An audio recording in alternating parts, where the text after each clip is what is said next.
all those joints close together, and then you twist, and it causes that really bad pinch points inside there. Today, I'm going to share with you 3 common exercises that are wrecking your joints and causing you a lot of pain if you're over the age of 50. I'm also going to share with you the 3 safe alternatives so that you can keep moving freely and stay strong and functional for many years to come.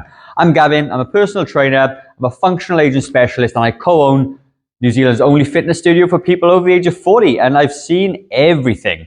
And one of the biggest things that our clients come to us with is pain, injuries, they need to get stronger, and they also do a lot of common exercises that you see on YouTube and in other fitness facilities and things like that. And I've boiled it down to 3 exercises that I continuously see over and over and over actually hurting people, okay? I'm going to share the 3 safe alternatives so that you can implement this into your part of your fitness routine and be injury-free and also safe, which is the most important thing. Exercise number 1, believe it or not, is running. There's so many people over the age of 40 and I'll say 50 and 60 that used to run and want to continue to run. But when you look at running, it has a massive impact on your joints, okay? On your hips, your knees, your ankles, okay? And all that force is going through those joints every step that you take when you're running, okay? And the thing is with running is that it actually has something called an eccentric load. An eccentric means force coming downwards. So every time you hit the ground with the step that you're running, there's about 4 times your body weight going through the knees, the ankles, and the hips every single stride that you do. So if you're out running 5K, 6K, 7Ks, that is a huge amount of extra force going through your joints. It's going to cause you lots of pain. This constant impact will actually, or can actually lead to joint degeneration. And if you're carrying a few extra kilos at the same time, it's going to make it even more so. Can you imagine if you're 10 kilos heavier and your body weight is say 80 kilos, that's 80 kilos times 4 every single step going through those joints, okay? Running causes some of the biggest injuries I've actually seen in the fitness industry and certainly in our gym anyway. Now, I've actually got a coach, okay, who's a runner. She's a triathlete, marathon runner, and she actually does a lot of hiking, running, and bush trails and stuff. And she's in her early 40s, and she's been running consistently for about, I would say, 20, 25 years. And now she's been diagnosed with bone spurs, with meniscus tears, with hip injuries and bursts and things. And she's not actually able to run. She's in so much pain. And she's an ultra athlete. She's super fit. And the compounding amount of running that she's done and the Ks that she puts away every single week has caused her to be very, very painful to the point she needs an operation. So if running can do that to somebody who's very fit and very conditioned and very, young, I guess, then for people over the age of 50 who are trying to run in the newfound fitness program, it's going to be a big problem for you. So what can you do instead? Okay, there is a solution to this. Number 1, you could do things like cycling or swimming. Now, what I love about cycling is that it works on the VMO muscle, which is the quad muscle just next to the knee and the inside of the leg. And what that muscle is one of the fastest degenerating muscle in the whole body. And when you cycle, it actually activates this muscle really, really well. That then supports the knee joint, and it's going to make the knee joint a lot more stable. Also, it's a very low impact, which means the muscles are just working, the joints are getting really good movement, and it's moving freely. It's getting synovial fluid, which is the fluid in the joint, and it's going to keep the joint nice and supple. Fantastic exercise for anybody that wants to increase their fitness. Also, you're going to burn a ton of calories as well doing it, okay? So really top level exercise you should all be doing after the age of 50. The second thing could be swimming. So if you want to get into the pool and you like swimming, you can get into the pool and obviously it takes away all the loading off the joints. Very, very easy to do if you can swim. And obviously, gets a fantastic workout as well. The other thing you can do as well if you can't swim is get in the pool and walk lengths of the pool. Because when you get into the pool and you walk against the water, there's a lot of resistance coming back and you actually work really, really hard. You get a fantastic cardio workout in doing that. The next thing though, if you love running and love walking, I urge you just to walk. When you walk, okay, the impact on the joints and the eccentric load is dramatically reduced, which means your joints are going to get a lot of reprieve by just walking. You can still get a fantastic workout. You still get the endorphins that come with running. And you're still able to look after your joints a little bit. And if you're going to do it as well to make it even safer, you could walk on a treadmill on an incline, And because you're walking up a hill, you haven't got the pressure going through those knees as well. And you're working muscles in the hamstrings and the glutes as well, which is always an advantage when you're trying to exercise. So incline walking on a treadmill is also a really, really good option. Now, the next exercise I see a lot of people doing is a good old-fashioned Russian twist. If you sit on the floor and you rotate your core back and forth, okay, and it causes a huge amount of problems for your lower back.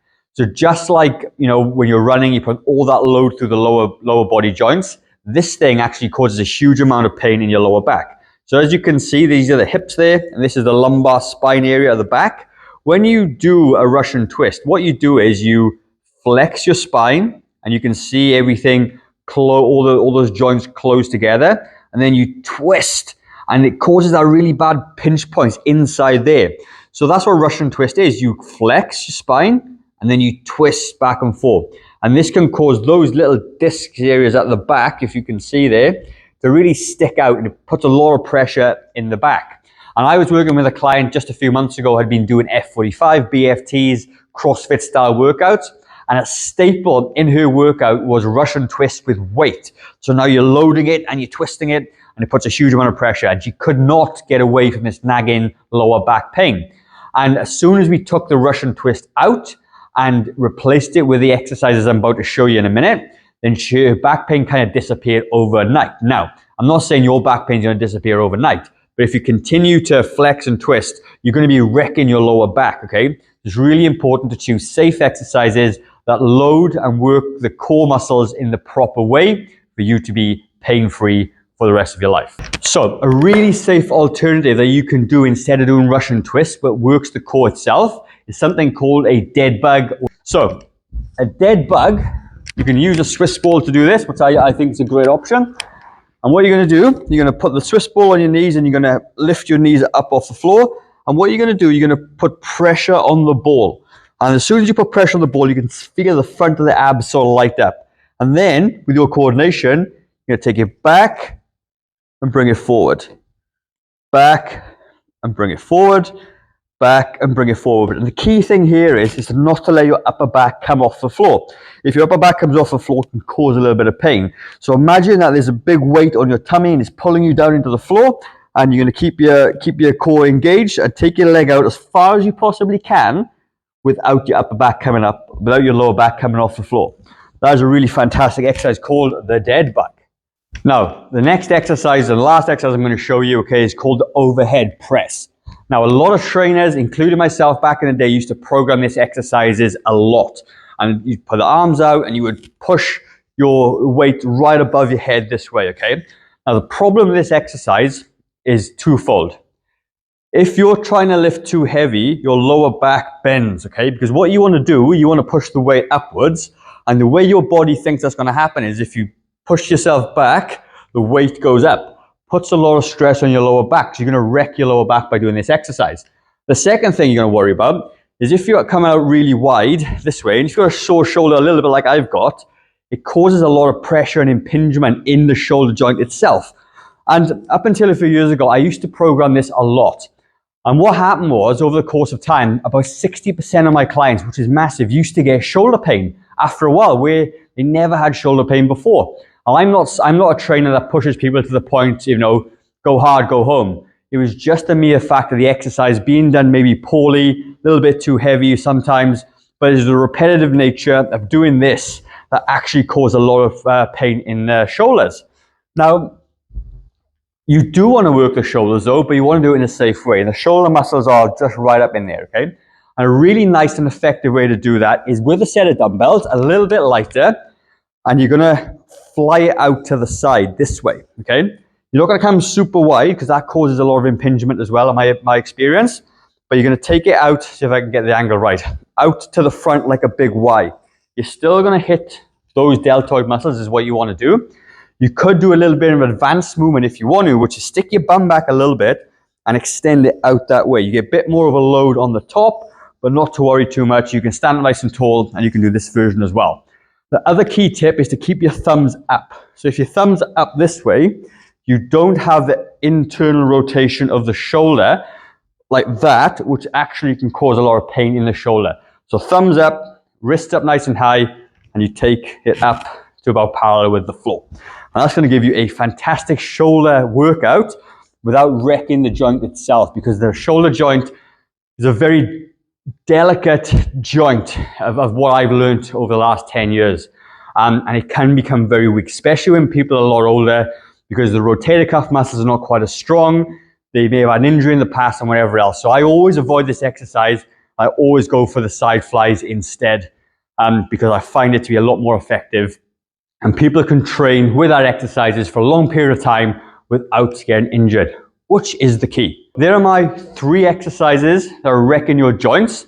And like I said, the running will wreck your hips, your knees, your ankles. Your Russian twist will hurt your lower back. The overhead press will hurt your lower back as well as your shoulders. And I've given you the safer alternatives as well, okay? So I really hope you found value in this video. If you did, please give me a like, a share, comment, subscribe if you feel that you found the video valuable enough. It would be really appreciated. And if you've got any issues or you've got any questions on some exercises you may be doing and you need a safer alternative, leave a comment down below. I will answer every single comment that you make. And basically, if I can do a video on that, I will make the video to show the alternative. But that is me for today. Have a fantastic day. I will see you on the next video.